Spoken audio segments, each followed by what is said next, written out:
be sitting reading in between your lines, because I miss you all the time. So get away, another way to feel what you do on yourself to know and let yourself go. You know you do lose your self-control. There's no end of the rainbow. Turn away, another way to be where you do let yourself go, let yourself go. Is that a compromise? So what do you wanna do? What's your point of view? There's no point screaming. Do you wanna get a handshake with you? What's your point of view? I want talk with you. I don't wanna get, 'cause I really wanna stay at your house. And the palace looks so, but you know how much you put me on. I'm done with you.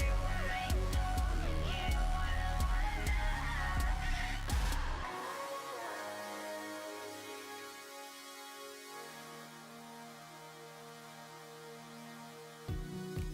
And I'm aware that you were lying in the gutter, 'cause I did everything to be there by your side. So when you tell me I'm the reason, I just can't believe the lies. And why do I so wanna call you? So what do you wanna do? What's your point of view? There's no point scheme. Do you wanna get a handshake with you? What's your point of view? I want talk with you. I don't wanna get, 'cause I really wanna stay at your house. And the palace looks so, but you know how much you put me on. I'm done with you. I'm ignoring you. I don't wanna know.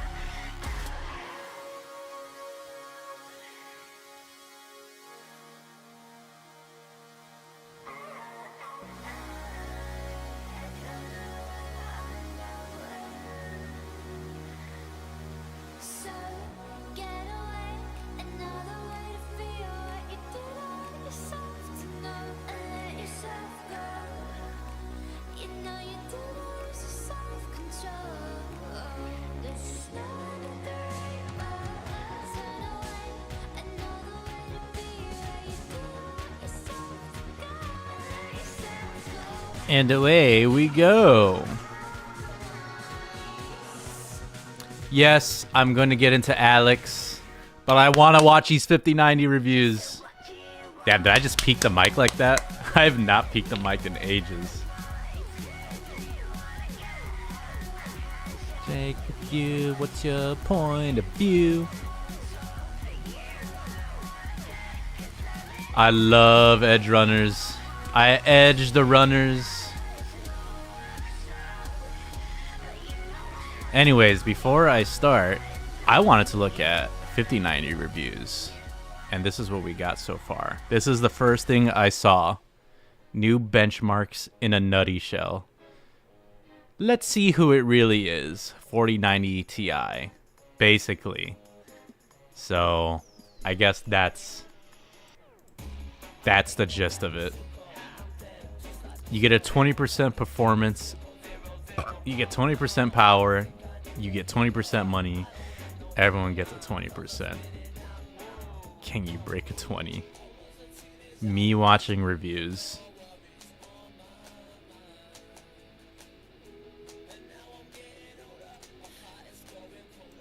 So yeah, it seems like it's really AI focused. I mean, obviously from their press from CES, from the CES conference. Jay's 2 cents said it best. From here on out, NVIDIA is investing in AI as the big performance boost. If you're hoping to see raw horsepower increase, the 4000 series was your last bastion. Frame gen will be the new standard moving forward, whether you like it or not. That's ridiculous, man. That really is sad. That is a big bummer. Good for AI, but not good for just standard performance. So I got some videos pulled up that I want to go through right quick. These were the things I wanted to look up. I wanted to look at Linus Tech Tips. Wait, what was that? Oh, I thought it said LTT lore. Why would anyone need to know some lore on LTT? My first one I want to watch. I'm not going to watch like it all the way through. But it's... what's this guy's name? Optium... frames per second. Okay, chill. Anyways. This is probably one of my favorite YouTubers. Because he just has such nice, like, small form factor, like, designs and shit. So we'll watch this guy's first real quick. RTX 5090. What? Hold on, This is restart. Cyberpunk running at almost 1,000 frames per second on the new RTX 5090. What an absolute weapon. It's 3 times faster than my old 4090. At least, that's what Nvidia wants you to believe. Of the course. RTX 5090 is a technological marvel. I'm holding 92 billion transistors alongside 30 What does that even gigabytes of mean, memory man? on the tiniest circuit board that I've ever seen on a flagship GPU. It is just truly mind-bending how far things have come. But it's also $2,000 this time around. So before we empty our wallets, let's take a closer look. Yeah, at I like to watch Let's in brain rot let's mode. rewind a couple of years and take a look at the 3090 versus the 4090. As you can see, it was a pretty big jump in Yeah, performance. big jump. 74% to be exact in these specific games. That was really crazy, actually. The 4090 was, like, insane. I mean, sure, it drew a ton more power than the 3090, but...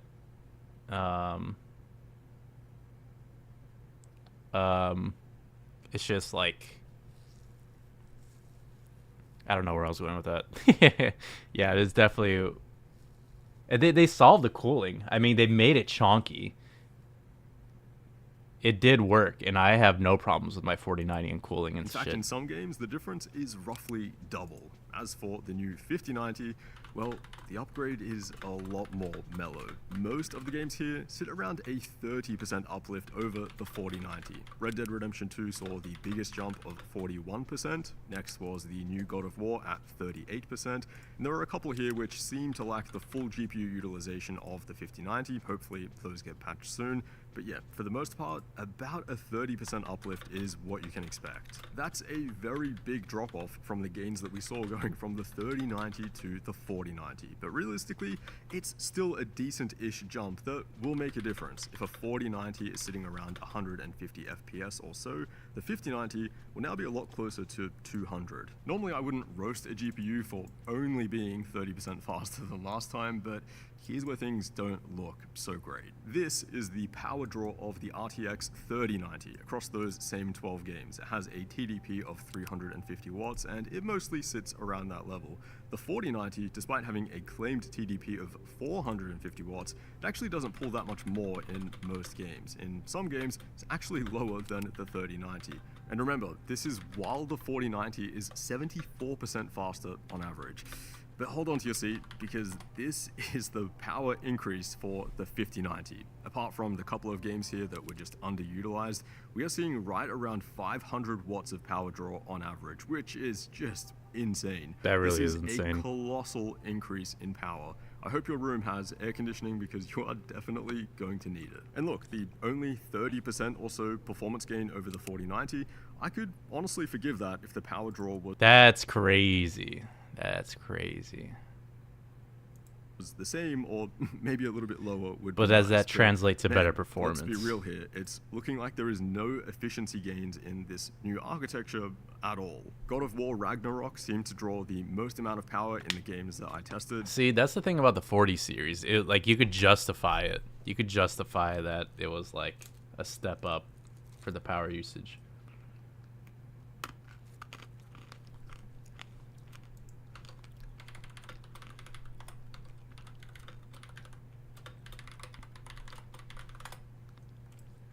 But even the 4090 just tips over 400 watts. The new 5090 on the other hand, it's tapping right up against that listed 575 watt TDP. It absolutely chugs power. Now if you live in the freezing cold and your PC has at least a 1000 watt power supply, then this probably doesn't mean too much. And in that case, I do have to admit, 200 FPS at 4K with all settings cranked to max, I mean, it is truly a beast of a GPU. You won't ever God of War Raggy Rock. It's a lot of usage. Just be Raggy thinking Rock. twice about what settings to play at, because you can literally just set everything to max quality and still get a smooth experience. But if we have to talk about the architectural improvements and power efficiency, usually the #1 thing to look for in each new generation of GPU or CPU, Nvidia's Blackwell is not looking that great. For some more context, here's every Nvidia flagship GPU of the past decade, sparing the Titan GPUs. Notice that between the 980 Ti and the 2080 Ti, there's barely any power increase at all. Yet, we still see respectable performance jumps each time. This new 5090 on the other hand, it looks a lot like the jump between the 2080 Ti and Yo, the 3090 to the 4090 is insane. Absolutely insane. 3090. That was also roughly a 30% jump for 100. The only downside to the 4090 was how girthy the card was, and the 12 volt thingy, that connector. Everyone getting a lot of issues with that, but a lot of people's like it's user error, and it's like no, they solved it. It's cable error. Or just a faulty connector. I don't know what the consensus on it is. I haven't had issues with my connector.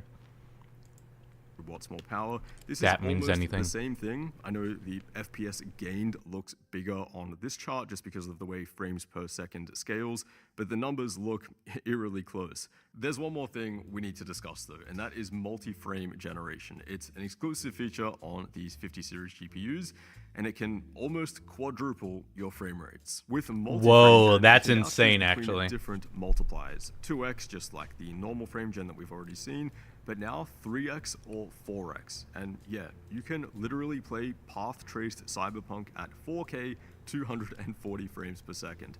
I want to start by saying That's that my ungodly. expectations I wanna for know what the multi-frame delay's gen like. were down here. They were down at the bottom of the barrel. You know, I don't like the idea of AI-generated frames at all. Same. Nor do I think really anyone actually does. But I thought I'd give it an honest try. I plugged the 5090 into a 4K 240Hz OLED, and I ran through some Cyberpunk. I played around with It just sucks because you're basically buying a product where they need to add support for it. You know what I mean? Like, yeah, that bump in quote unquote fake frames is nice, but you don't get that for every game. Like, you're not going to get that for Fallout New Vegas, for multipliers, example. how to look for the Or different Skyrim. visual artifacts and stuff like that. And honestly, Unless it's every modelly single added. time, I found myself wanting to play at 4x simply because the frame rate jump was so substantial. I know it sounds like a complete meme playing single player games at 240 Hz, but the immersion and lifelikeness, it actually does improve so much with those extra frames. But it is not perfect, and there are motion artifacts. If you look I can closely imagine. at the edges, you'll see some choppiness and pixelation. The more movement there is, the Oh, worse yeah. this will look. And yeah, I can't lie, in games where you're sitting there observing and admiring the graphics, it's pretty easy to notice. You won't exactly be able to like pick out and count all the little blocks, but the subtle motion trail effect that this leaves, it is very noticeable. What is way I feel more like I noticeable, won't be though, able to notice that until like I actually have the game in hand and playing it in hand.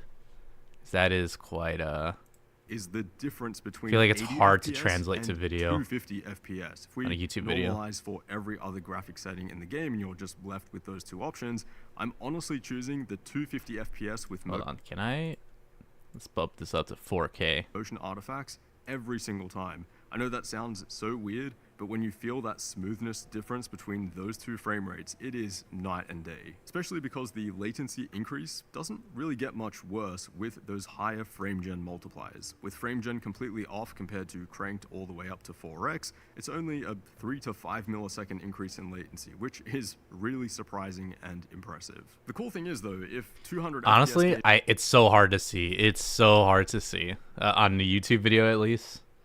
is I can't really spot what we it. want to do. We don't even need frame gen to do that. That's something I Even have to see in person. Cyberpunk at 4K, we just need to drop the graphic settings a bit to get that smoother experience.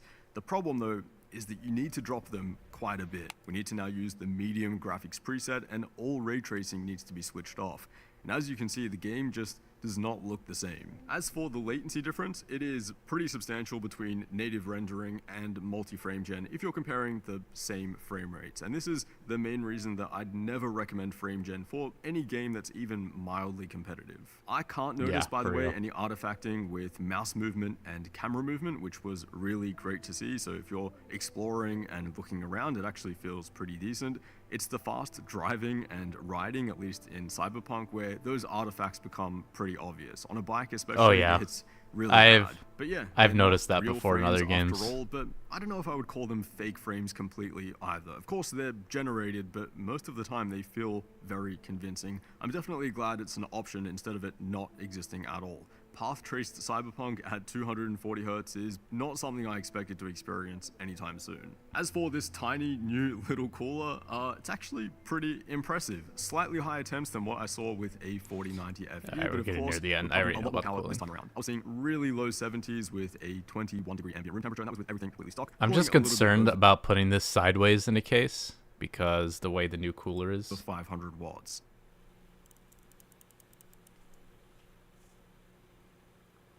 I also stress tested it in Fermat for about 30 minutes, where it did pull the full 575 watts, no problem, and there the temp settled at around 76 degrees. Most of the time though, you're going to be running at around 480 to 500 watts in most games, so expect much lower than this. But yeah, it's a really impressive little cooler. So look, this thing, it's a beast. It's the fastest GPU at the moment. AMD has nothing that can compete with this thing, nothing even remotely close, and that's the reason that this thing is $2,000.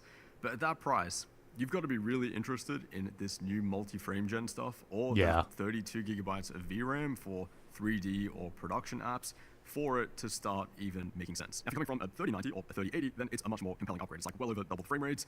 Maybe that is pretty crazy. Double frame rates. Though, just what did I just say? I said frame rates. I keep slurring my words.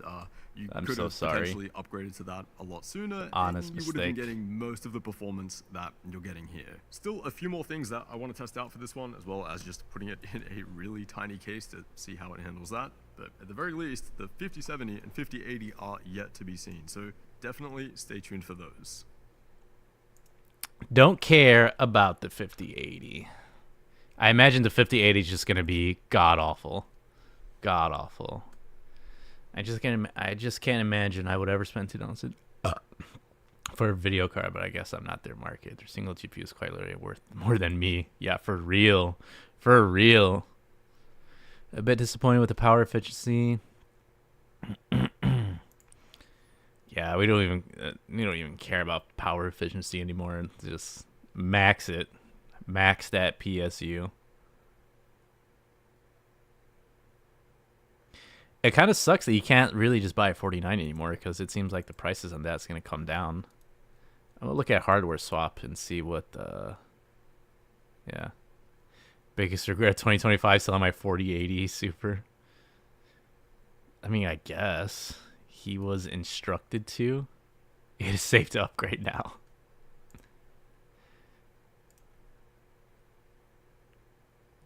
The answer is yes. Undervolt. Yeah, you would have to undervolt. That makes sense. Can I get 4090 with the 5090 cooler? Nope. Hope my 3080 Ti doesn't die until the 6000s. 3080 Ti is an amazing card. It's a little overheated. Alright, I'm curious what 4090 FEs are like. What people are selling them for now. Let's see. This guy wants a 4090. He's asking. He didn't put a price. Yeah, 4090 with box, the most recent one. This guy, yeah. It seems like a lot of people are selling it at 1400. Seems like a good price. Fun fact, I actually bought my 4090 at 1400. Or it was like 1433 exactly. Because Best Buy had like a 10% discount, and when you have 10% of when the MSRP is 1600, that you get it under MSRP. Yeah. Yeah, so far it looks pretty kind of underwhelming. It's here. But I haven't really seen any It's here. It is any written. like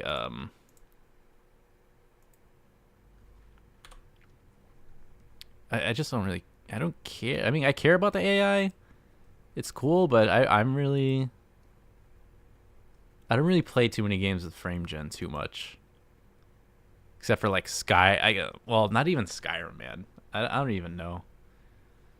I mean, I'd like to play Cyberpunk, but there's no games that I'm currently playing that need like frame gen. Like literally, there's like rarely anything I touch that could do frame gen.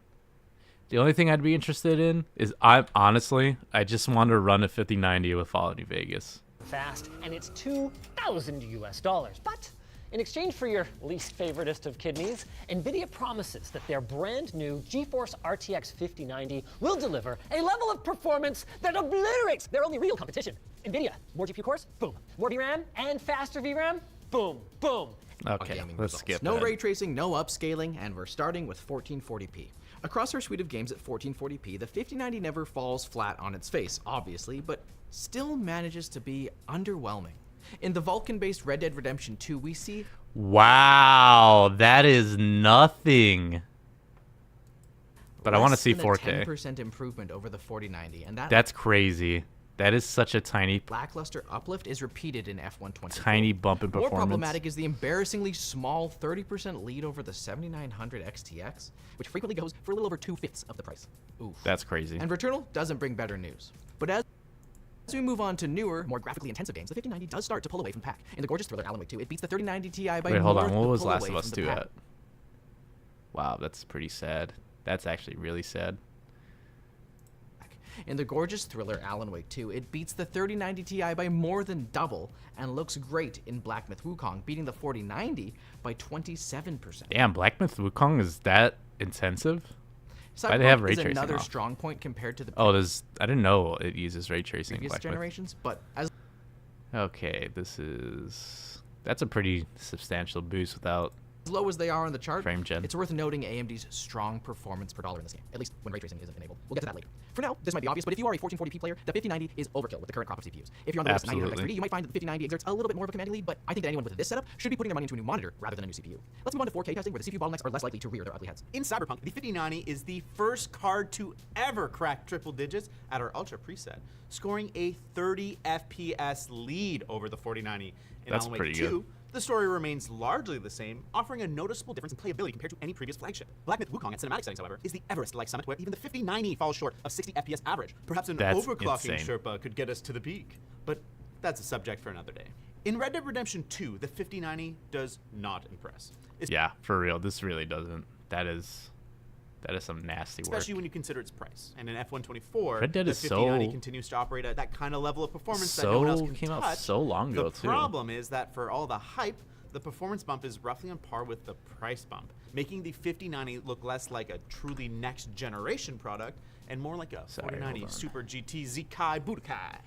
But what's the deal? I thought that Blackwell was supposed to be the giant leap forward with all that flip metering and neural rendering and increased ray triangle intersections. What the fuck? Whoa, whoa, whoa. Whoa, Alright, hold watch on. the language That's a there, lot of buddy. words, but to understand how they're going to impact performance, and they will, we need to understand what they mean. See, Blackwell brings so many new enhancements that NVIDIA marketing doesn't even call it a GPU architecture.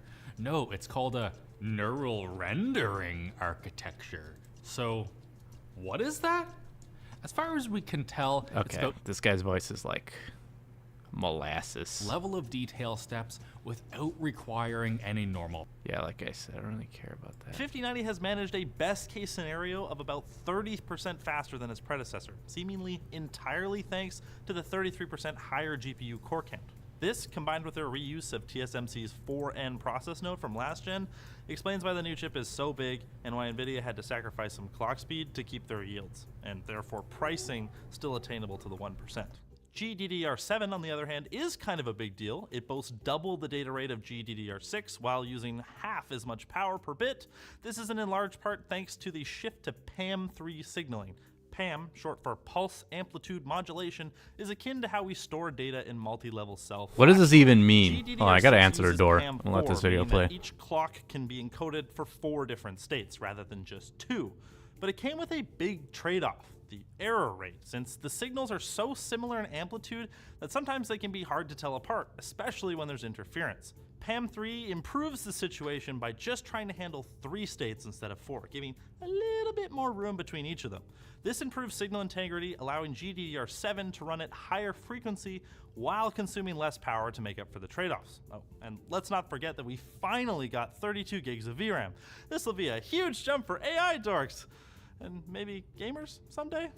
But there are some other cool things, like NVIDIA's new 9th gen NVENC hardware video encoders, which support higher quality 422 10-bit video. This, for the right people, is a huge deal and might make Blackwell a must-have upgrade. And for the folks out there who own monitors, hi Ploof, we finally get a card that can actually take advantage of DP 2.1 UHBR20, a new DisplayPort standard that can drive 4K 240Hz without display stream compression. And all of this while talking to your computer at PCIe Gen 5. It's 2025, and ray tracing is no longer an afterthought, or even a choice in some cases, with the new Indiana Jones being the first game to outright require support. So let's talk about it. For our RT testing, we use the highest settings, starting at 1440, and I want to get this out of the way. AMD does not ray trace well. Alan Wake 2 makes for a very playable experience on the 5090 with 1% lows well above 60 FPS. Numbers it can't quite hit yet on the absolutely brutal Black Myth Wukong, though it is playable, unlike the poor 7900 XTX. Ouch! In Cyberpunk, the 5090 has just a 20% lead over the 4090, but compared to the 4080 Super, it maintains its price to performance ratio, which I generally consider to be pretty darn acceptable for a Halo class card. In the lightly ray-traced F124, AMD comes back to life a little, performing well against the 4080 Super, and the same can be said for Returnal. But there's no question that the 5090 is king for RT at 1440p, with a crown that only gets more dazzling at 4K. Black Myth Wukong falls below what we consider playable for an intense action game. Don't worry, we'll talk about AI upscaling later, because first, dang, look at this thing! Maintaining performance in the 50s at these settings in this economy? Dang, NVIDIA, that's pretty impressive. And if you care more about absolute cinema than frame rate, well, it holds above 30 FPS in Alan Wake 2, which should go great with your popcorn. F124 and Returnal are similar stories as the 1440p results, just with more pixels and fewer FPS. All of this taken together means we're looking at a greater than 30% lead over last gen at a 25% higher price, meaning the new RT cores are providing some benefit, but it's pretty small compared to the impact of NVIDIA just plonking in more of them. This is obviously a downer compared to the good old days when we used to get yearly GPU refreshes with dramatic improvements to performance per dollar. But it's clear that unless cutting-edge semiconductor manufacturing miraculously gets cheaper, those days are never coming back. So if we compare this more to, say, adding a second card in SLI, a feature NVIDIA no longer supports, then the glass half full take is, hey, at least it costs less than 24090s. But NVIDIA still has some tricks up their sleeve. Holy heck, that's one tight leather jacket. How the heck did you fit that stuff in those sleeves? With DLSS 4 and multi-frame gen, by making use of flip metering and swapping them from convolution neural networks to transformer-based models. Oh, there are a lot of words again, lots of words again. Let's break it down. DLSS 4 is NVIDIA's latest suite of AI enhancements, and it's the biggest change in years. Previous versions of DLSS included a convolutional neural network, or CNN. A CNN can be thought of as a series of filters that look for specific details. When used for image processing, one layer could be looking for vertical edges, one for horizontal edges, and one for contrast, etc.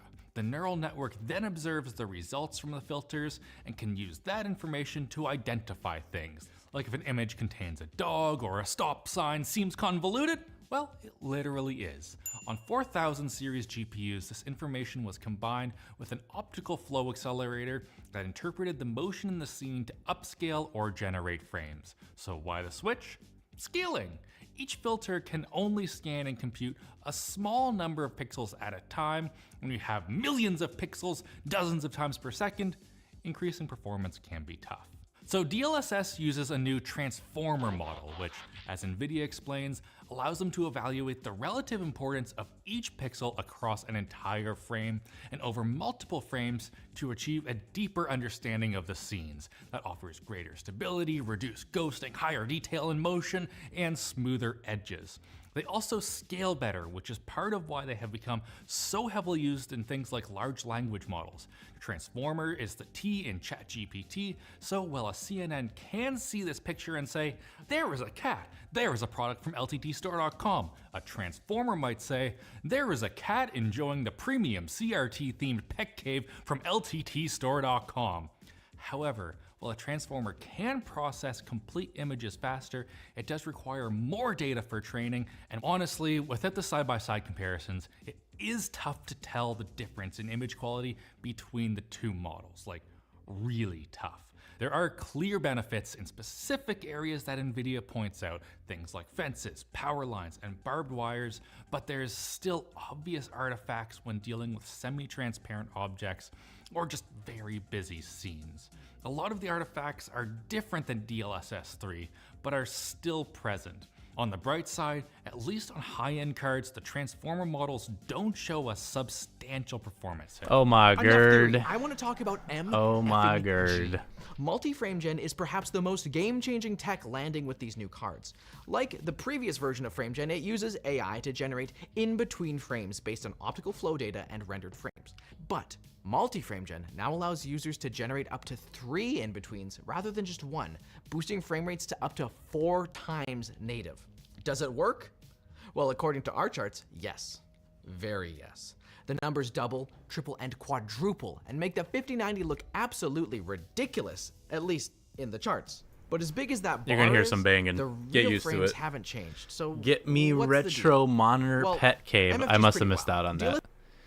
Anyways, At least on high-end cards, the transformer models don't show a substantial performance hit. Enough theory. I want to talk about M. anyways, I missed out on a lot, didn't I? Effing G.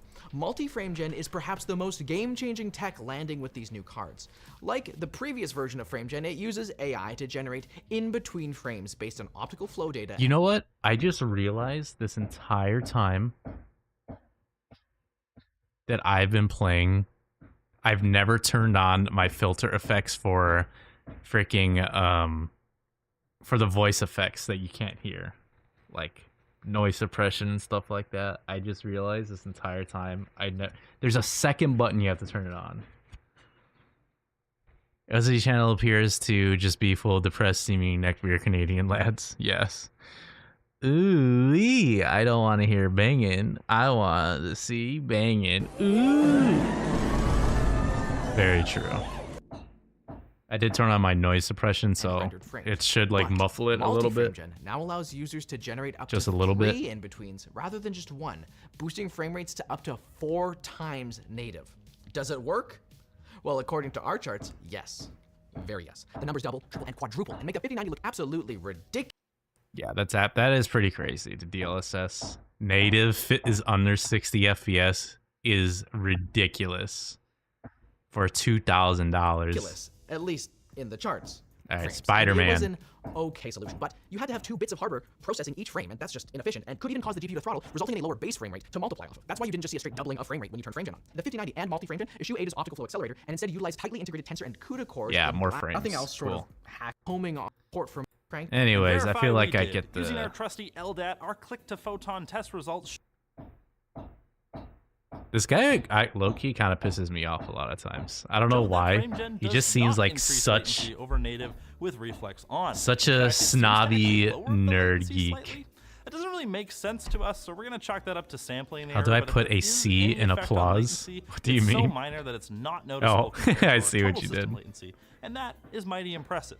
But the Yeah, issue I like to remains, watch you can't videos in beat your times base frame 2 rate's brain latency, rot and when speed. it's disconnected I from like the to motion think you like see I'm on a computer or like I'm an AI, and I just ingest the information as quickly as screen, possible. It almost makes Give it me the worse. Perhaps the TLDR. situation will improve with Reflex 2, but that's not here yet, so we aren't going to dwell on it, even if the tech is really cool. Our take on multi-frame gen right now is that it has the same key flaws before. It's a win more feature that works the best when it makes the least sense to use, which means it is definitely not the silver bullet that NVIDIA's graphs. Yeah, NVIDIA's we new know. architecture has benefits for me too. The encoder and decoders provide support for 422 chroma sampling, which will make working with high-end video files much faster, especially for that's pretty video cool. edits. The encoders also provide better quality. Well, at that guy's chair low. What is going on there? Oh my god. I can imagine what the seat's like, especially after a Taco Bell night. file sizes. Sadly, we can't verify that for you today as we are currently re-evaluating our encoding benchmarks. But the new media engine is almost certainly playing a role in Future Bench, where we see a nice 9% bump in Premiere Pro performance and an even nicer, nearly 20% improvement in DaVinci Resolve when compared to the 4090. In Blender, That's pretty cool. NVIDIA has us considering finding a new benchmark as the 5090 has 3090 Ti, you say? AI nerds, rejoice! What If is you're going like on me, here? And for your sake, I hope you're not. You've been dying for NVIDIA to release a new 32 gig consumer card. So with all the bragging NVIDIA's been doing about That's AI why I talks, tune into the I'm Big expecting Wiggle for the chair fart references. Exactly. big numbers. And in the Exactly. Procyon text benchmarks, what the number is not big. Sure, the 5090 I Okay. got a time to first token. We tested the rest of our to generate I don't know images what compared any to of the this 4090. is. We'd love to see how Wait, this wait, fares hold on. against the That was quarter of the time AI to generate image images. generation. This is perfect for you, Rex. 4080 seconds per image. Oh my god. That's crazy. Compared to the 4090. We'd love to see how this fares Yawn. against the 3090 Ti, but this NVIDIA provided benchmark doesn't support older cards. I was expecting AI to be the place where this card really shines. I tune in for the banging. Consumer-friendly AI. We'll call it the Nifty Findy. Somehow there is still was more rough. review to go. Good thing this is so digestible and uncomplicated so far, right? Blackwell's main efficiency improvements over Ada seem to come from what they're All right, calling we're at the last It boils down to a stretch. few small but significant changes. Improvements to power gating, thanks to an additional power rail and improved logic, allows more of the GPU to switch to a low power state more rapidly. In CPU-bound or frame cap scenarios, this could help save some power, especially on mobile chips. But in GPU-bound full load scenarios, this monster will absolutely draw its fully rated 575 watts, including transient spikes of as high see it's as like- 637 Whoa. Why is it all the way up there? watts. That's And you kinda can see, crazy. Even in real-world gaming, it will pull space. No heater one's levels testing of Fallout power New with an Vegas. average of Why is no one testing Fallout New 554 watts Vegas? in F124. And to manage That doesn't all make power, any they had to sense. make a unique cooler design. While everyone else was making 4-slot behemoths, NVIDIA built something very different, and man, does it look good. Not only is it classy, it's also innovative, over-ambitious even. The main board of the video card is just the middle section, and the outputs and PCIe connector are on daughter boards connected via what they call a flexible PCB. It's like I don't care. cooler Just than show me the load is performance. stealing, but could be Wait, what were the passing power thermals at? gets a job. That's actually But what I'm kind of curious about. 4090, 5090. it is, not to mention the enormous thermal load it's dealing with. It doesn't, but noticeable. And if you expected Okay. it to run cooler than the 4090 Founders, it doesn't. Absolutely but given how not. much smaller it is, not to mention the enormous thermal load it's dealing with, I'd say it's doing a great job. But the new cooler style brings new build considerations. We know that flow-through coolers can have a 4090 noticeable has impact on really CPU, good cooling on especially it. for those using tower heatsinks. So Like, is double actually flow-through really double bad? solid. We took the 5090 and the 4090 FE and put them in a Corsair 4000D. and even with both running at 450 watts to control the experiment, on earth was our that? Core Noctua NHD15 saw CPU temps that are roughly 3 degrees higher in both synthetic and gaming workloads. A CPU cooler upgrade, perhaps an intake-mounted radiator, could be in order for some folks. Wow, that was a lot to talk about. So what's our conclusion? Well, if you're a professional game developer or any other professional, Why or is he holding a hammer? basically anyone who can use the new performance and especially the new features to make money, it's a no-brainer. As for the gamers, well, if the 4090 was stupid price, but stupid performance, the 5090 is stupider. It provides 30-ish% more performance by using 33% more hardware and 30-ish% more power, and it gets a roughly 25% price increase. It's a 4090 plus plus. On the one hand, you could look at It this really and say, is. wow, this doesn't look good for the rest of the 50 series lineup. But it's also worth considering that the 4090 was kind of an outlier for 40 series, offering a huge boost over its predecessor, with the rest offering smaller upgrades. So if you're on 30 series and still not in the mega baller income bracket, I guess all we can do is wait and see. If you like this video, What is going on with Linus? What did they do to what did they do to Linus? Watch those big nuggets in there. I wish I could eat a nugget right now. Been there. Been there, done that. What does Reddit have to say? Overpriced. Wait for users to offload their 4090. 5090 is really is a 4090 Ti. Yeah, the 4090 seems built great. It's expensive as heck, but at least it's reliable. Assuming you don't install the 12 volt thing wrong and melt your entire machine. I'm in the mega baller income bracket. I really like this one review. Kind of weird watching multiple review it, but they were focused on different areas. They're easy to follow. I will never buy this card. For me, it was a very good video. Blah blah blah. Also, I love 18% character length joke. Yeah, seriously. I wonder why they're not allowed to review the 5080. It's not that great of a card. Well, I guess I shouldn't be surprised. Seeing how much they were pushing AI, right, Rex? All right, now my favorite, hardware unboxed. Poor core scaling, crazy cooler design, exotic memory system. Welcome back, R9 Fury X. Why do I remember that? Oh my god, he's standing up. You know what it means when he's standing up when he does reviews. Yeah, sorry. That's how you know I watch too many reviews. I mean, So you got 4090 with frame more gen, cores, basically. and with 32 gigabytes of 28 gigabits per second GDDR7 memory on a 512-bit wide memory bus, you get a bandwidth of 1,792 gigabytes per second, which is a hefty 78% increase over the RTX 4090. So that means the RTX 5090, yeah, it's a big unit, and therefore comes with an even bigger price tag, making this thing 25% more expensive than the RTX 4090. So that being the case, it would want to be a lot faster, certainly faster than the specs suggest. So let's go find out. Actually, before we jump into the blue bar graphs, here's a look at how NVIDIA's Founders Edition version of the RTX 5090 handles, and I'll compare it to the RTX 4090 FE card. So for this testing, we're using The Last of Us Part 1 at 4K with the maxed out quality settings, and after an hour of load inside an enclosed ATX case in a 21-degree room, we saw a peak GPU temperature of 73 degrees, which is remarkable given how quiet and compact this graphics card is. The fan speed peaked at just 1600 RPM. Wait, hold on. What am I looking at here? GPU temp has gone up.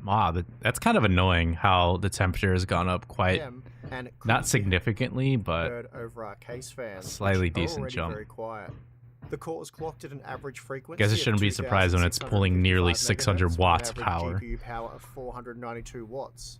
The memory temp peaked at. All right, let's skip to the important stuff. Why we're all here? Benchmarks. It's considerably less exciting. Jumping up to the 4K resolution only slightly increases the margin to 33%, which again is a solid uplift. It's just a shame that it comes at such an extreme price premium. It really does. This is like almost like 20 series territory. It's like every other GPU is like, I don't know, it's either hit or miss. It seems like. I guess you could say, and as a result, maxed out the RTX. Well, Soccer 2 has a nice bump. Wait, that's only 1440p? I thought this was 4K. 1440p, making it 22% That's going to be real 4090, sticky for 4K. So a very mild performance gain there. Thankfully, at 4K, we are looking at a much more reasonable 42% performance gain. Wow. Wait, hold on. I never knew Stalker 2 was that intense. FPS on average.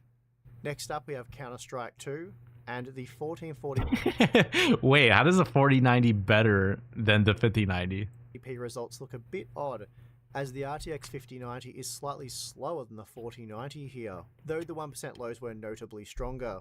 How's that even a worth thing? Noting that we saw multiple examples where the 5090 was actually slower than the 4090 at 1080p, suggesting that there is a possible overhead issue here with the Blackwell architecture, but it could also be just an issue where the 5090 has so many cores that it can't be efficiently utilized at such a low resolution, so we'll have to investigate this one further. But even at 4K, the 5090 isn't much faster than the 4090, just an 8% increase here, and the issue doesn't appear to be a CPU bottleneck, given how much higher the frame rates were at 1440p. Performance in God of War Ragnarok is insane at 1440p, 268 FPS using the Ultra preset. That That's said, quite this of a did jump. only make it 22% faster Never than mind. the 4090 at 1440p, so pretty poor given it costs 25% more. Show me the 5090 does 4K, sell better at 4K baby. though, opening up to That's a pretty 46% nice. margin with 195 FPS opposed to 143 FPS with the RTX 4090, so a pretty good win here. Next up we have Delta Force, and at 1440p, the 5090 Delta provides Force, just Rex, 17% Delta more performance Force. than the 4090, though to be fair, Your frame favorite rates are game. extreme and likely approaching a CPU bottleneck. Still, while jumping up to 4K does extend the margin out to 27%, that's still not a terribly impressive uplift, despite rendering 160 FPS. That's quite And nice. again, this is Ooh, largely Space Marine 2. I am interested in Space as we Marine know, 2. Space Marine 2 is a very CPU limited game, and at 1440p, we certainly appear to be finding the limits of the Ryzen 7 9800X 3D. However, what's really odd here is the fact that the 5090 is coming in 4% slower than the 4090. That's insane. So as we've seen a few times now, though, mostly at 1080p, this either suggests to me that there's some kind of overhead.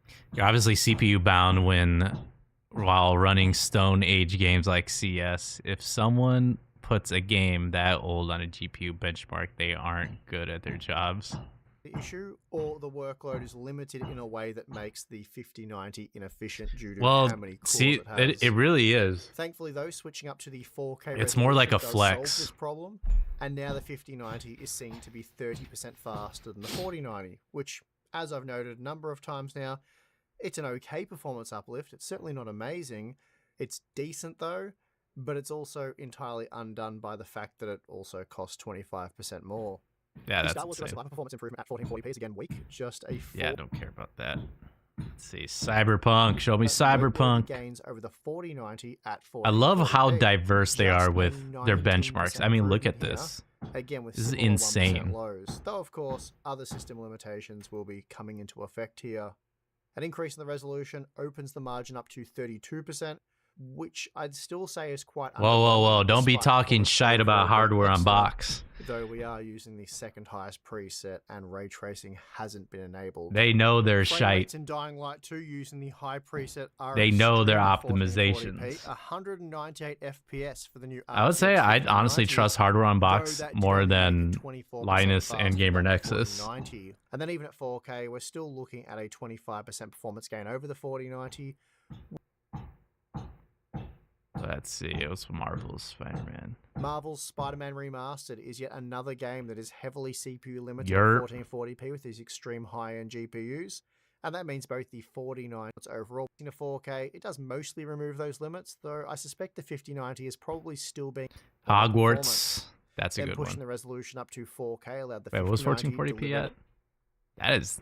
Wait, how is it doing worse? CPU limited at 1440p, and as a result, the 4090 is yet another new game that is mostly CPU limited at 1440p, and as a result, the 4090 and 5090 delivered similar performance. Then pushing the resolution up to 4K allowed the 5090 to pull ahead of the 4090 by a 31% margin. So, pretty amazing performance overall, but Never knew Hogwarts Legacy was The CPU Last of bound. Us Part 1 does allow the 5090 to provide a decent Yeah, that's performance cool, uplift but at that's 1440p, not even though that it's big of a deal. 28% faster Doesn't it have frame with gen already? So 204 like, what's the FPS point? on average. So pretty amazing performance overall. Then at 4K, we're looking at a 40% increase with 125 FPS on average. So a great result here, at least relative to most. Because other why games. not benchmark? Now the RTX 5090 Why not is able know? to render over You won't know 100 until you FPS in do. Star Wars Outlaws at 1440p using the Ultra preset, and this game does. I only wish they would. It'd be nice if someone using the Ultra benchmarked quality Fallout New settings. This Vegas. limited performance to 125 FPS. Moving to 4K didn't really help too much, as here the 5090 was just Yeah, let's see what the 4K average Then at is. 4K, the 5090 was on average 27% faster, which is a truly disappointing margin given that it costs 25% more. This is why I've joked multiple times about the 5090 actually being a 4090 Ti, because really that's exactly what it is, or at least that's what it looks like.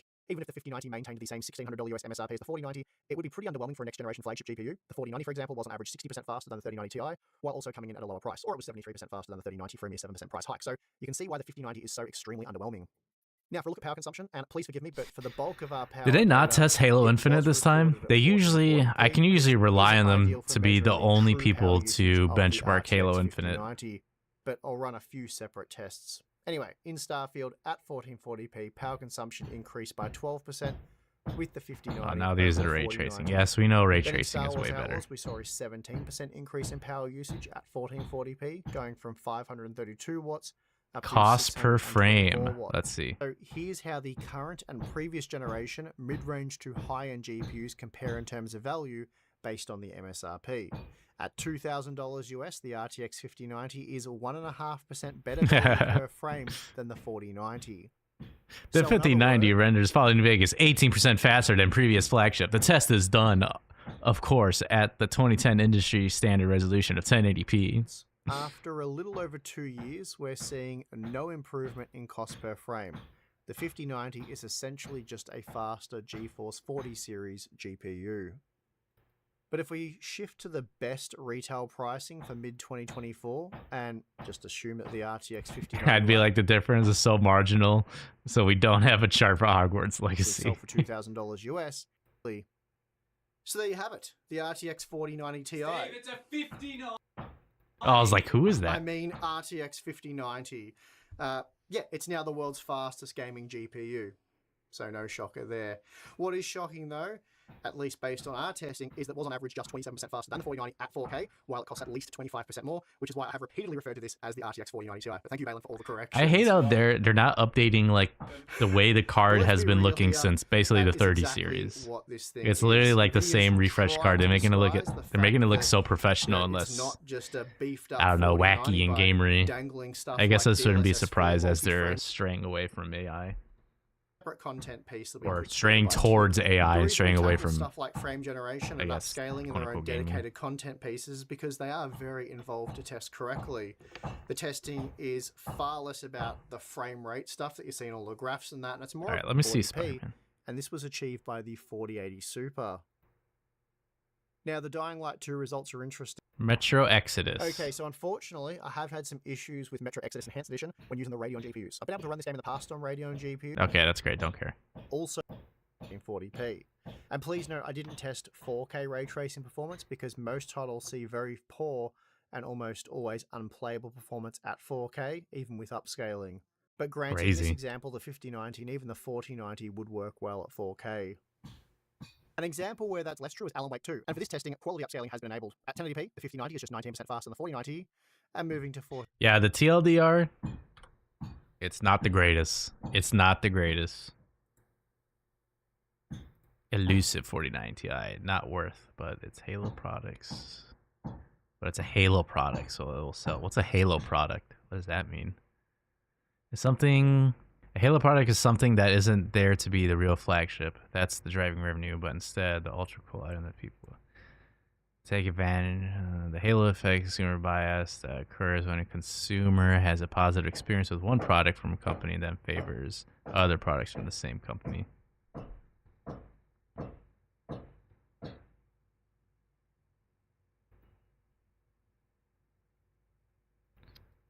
All right, last one. Let's see what Gamer Nexus has to say. After this, I'll open some Pokemon cards. Let's see. Just show me your benchmarks.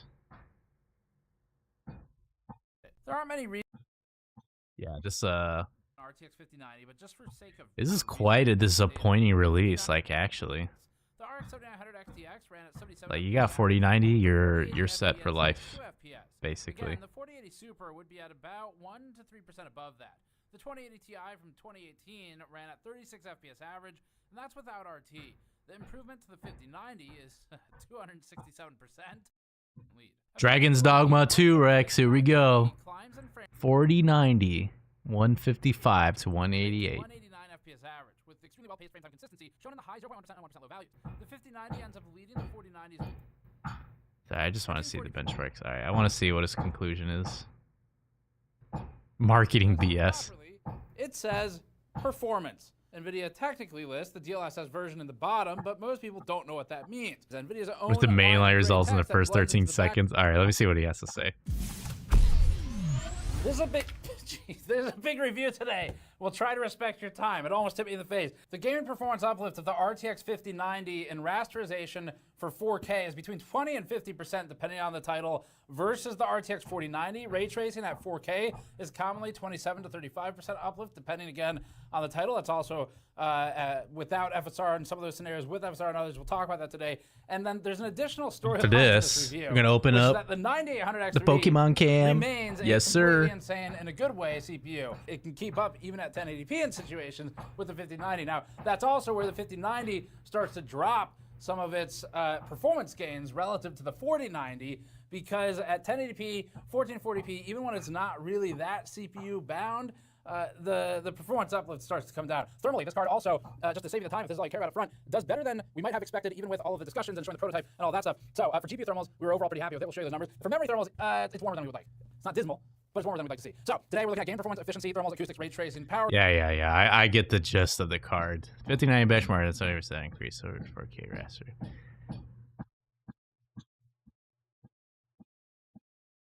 Yeah, that's kind of crazy. So the overall results are stinky. Very stinky. Quite stinky. Underwhelming, wet fart. Wart, if you will.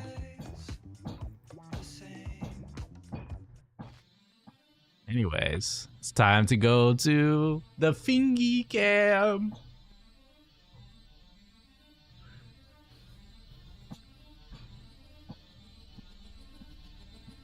I'm gonna be honest, I'm probably not gonna stream Half-Life Alyx right now because I don't think I can get immersed with all the banging.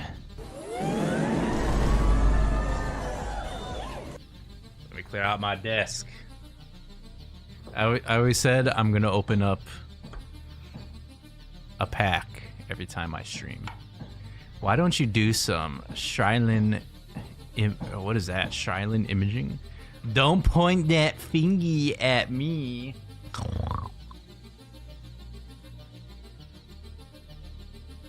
I love this table. Ooh wee.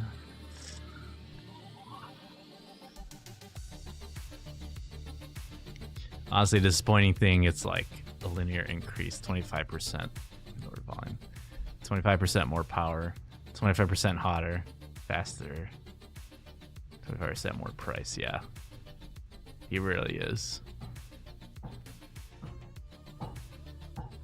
Anyways, I opened 2 packs, or 2 packs last night at the end of the stream. I didn't get anything good. I didn't get anything crazy. All right, choose a number 1 through 2. Please. 1 through 2. 1 will be my left hand, 2 will be my right hand. Okay, 2 it is. Then I'll put the other one back for now. A lot of people just open these up in all-in-one, but I have self-control.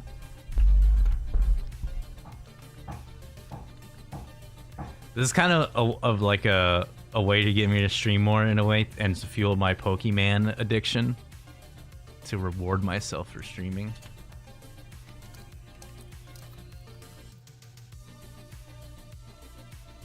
Let's open up this bad boy.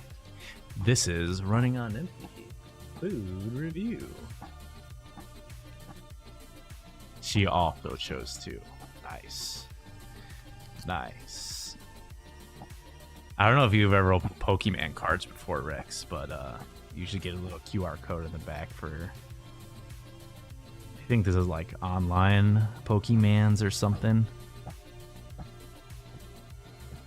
But the consensus is a lot of people like to take out at the very end. It always has like an energy card, so a lot of people like to do that. There's a little mini game as a good luck. Back in the day, I think I might have opened a pack or 2 ages ago. You don't still have any, do you? Basic energy. Spear Boy. You know, I might have to turn up the brightness real quick, actually. Okay, how's that? Let's see. Did that even change anything? Oh, that didn't adjust. Oh, here we go. Whoops.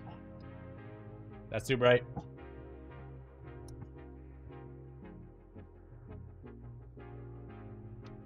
Okay, hopefully that shouldn't be too ovaries bright. Back in my day. Birdie, oh my god, what does that mouth do? Oh my lord, we must stay focused, brothers. Oh my lord. You just had it out in the boot. Udish. I'd be an Udish. Oh, he looks so mad. He looks so mad. Look at him. He looks mad. Onyx. I love Onyx, but he scares me. He's so like alpha-y and giga chatty. Despite not having arms or legs. Dragonair is always cute. Abra Cadabra. Alright. 2 more left. Testicles. What do we got? Electrode. That was okay. Hoping this is what I'm hoping for. Something like this, by the way. This is called a special illustration rare. This is the first card that I opened when I started getting into Pokemon cards like a year or 2 ago. And it was Destiny. It was Fate. Yeah, but and I've never pulled a Charizard before. This is a sexy boy.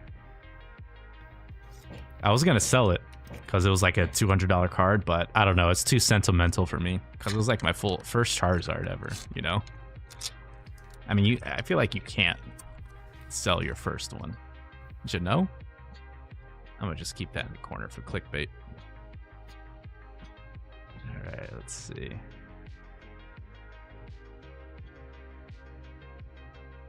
Ooh, I got a hollow energy. Sexy. Ooh wee. Alright. Ooh, why does this card feel so much sturdier? This card feels heavy, actually. Paras, little maggot. This guy's cranky. I don't like him. Oh, now this guy. If you thought the last guy was cranky, this guy is really crabby.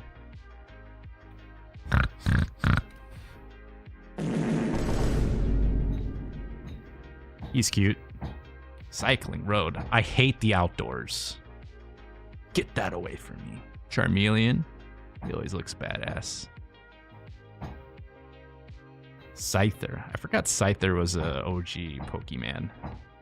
Yeah, this set, by the way, it's 151, aka like all the original 151 Pokemongs. And so that's why I'm so much into this set, because that's when I stopped collecting Pokemon cards, basically. I think this is a reverse holo. It's all the little details. It's not holo, it's a reverse. This one's also a reverse holo. Alright, and what do we got? Let's take a little peek. We got a holo Marowak. Nothing crazy. Nothing crazy. I don't think I'm going to get anything good in this pack. I will open 2 more later tonight at the next stream. I'm just going to put these in here. Yep, still got 2 more. I was going to stream right now, but I can't. I'm not going to be able to get immersed with the banging. That being said, and I also need to make myself dinner. That being said, I'll be back like an hour or 2 probably. Late tonight. I won't be streaming too late because I do have work in the morning. So yes, I appreciate watching some videos with me. The random ass stream. Alright, yeah, I will be back later tonight. I appreciate everyone coming by though.